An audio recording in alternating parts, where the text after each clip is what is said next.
हैदराबाद के कुकटपल्ली इलाके में एक बड़ी लूट की वारदात सामने आई है। रिपोर्ट्स के मुताबिक कुछ नामालूम बदमाशों ने मिर्ची पाउडर अटैक करके लगभग 1 करोड़ रुपए कैश लूट लिए।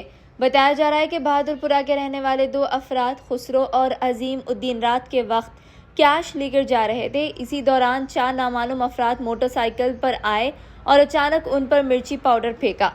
मिर्ची पाउडर आंखों में गिरते ही दोनों अफराद कुछ देर के लिए देख नहीं पाए और इसी मौके का फायदा उठाते हुए बदमाश कैश से भरा बैग लेकर फरार हो गए। लूटी गई रकम तकरीबन 1 करोड़ रुपए बताई जा रही है। पुलिस को शक है कि ये पैसा हवाला ट्रांजैक्शन से जुड़ा हो सकता है। वाकये के बाद पुलिस ने 4 स्पेशल टीम्स तश्कील दी है जो सीसीटीवी फुटेज और दूसरे सबूतों की मदद से मुलजिमों की तलाश कर रही है। फिलहाल पुलिस ने इलाके में तलाशी तेज कर दी है और जल्द ही मुलजिमों को गिरफ्तार करने का दावा किया जा रहा है।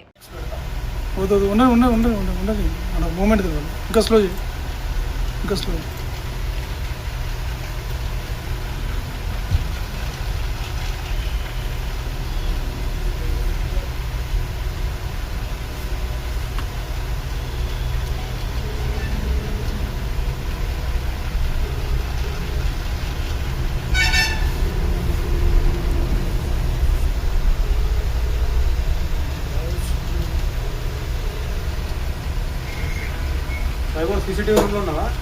లాక్కుంటుంది 42 తర్వాత చూడు ఒకసారి. 9:42 తర్వాత చూడు. రెండు బండ్లు వచ్చాయి. ఒక బండి మీద ఒక్కడే ఉంటుంది. అదే ఏసీపీ ఆఫీస్. ఈ బండి కూడా ఏసీపీ ఆఫీస్ చూడు. లాక్ వేసుకున్నట్టు ఒక్కడే ఉన్నట్టు.